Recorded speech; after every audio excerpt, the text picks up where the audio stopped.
lods, meron akong aircon dito na window type. Wala siyang power. Yan ay, sasaksak ko. Yan. Walang power. Dapat mag-on siya. Ngayon, bunutin ko muna. Ang problema dito ay, tinignan ko yung board. Ito yung problema. Ito yung tester ko. May dalawang fuse. Isa ito, tsaka ito. Yung isang fuse, ito. Yun. Good. Yung isang fuse, sira. Sira. Zero, walang resistance siya. Ito, zero resistance. Good. Ang isang fuse, sira. So, ngayon mga lods, yan ang dahilan kaya wala siyang power.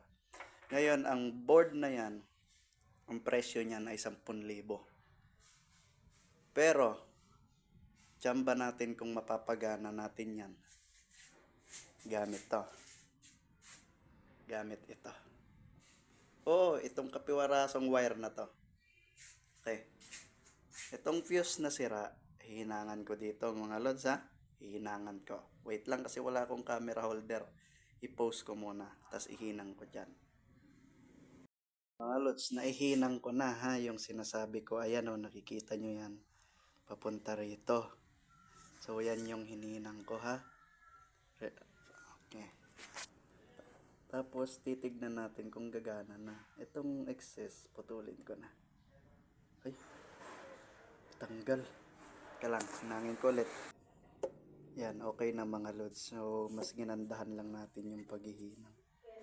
Po. Tapos kung ihinang mga lods na, nakahinang na yan. Ayan na. Ayan na. Buo na yan. Tapos, ititester natin yung baka may shorted. Kaya pumutok yung fuse. Baka shorted. So, dito, hindi naman. Yung live at saka neutral, tsaka yung capacitor dito. So, hindi naman siya.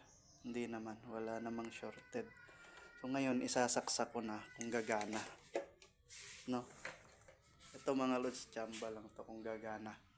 Ang halaga kasi ng board na to kung papalitan ay 10,000. 10,000 pesos, no? Mahal. So, kung gumana ito, edi, magandang balita.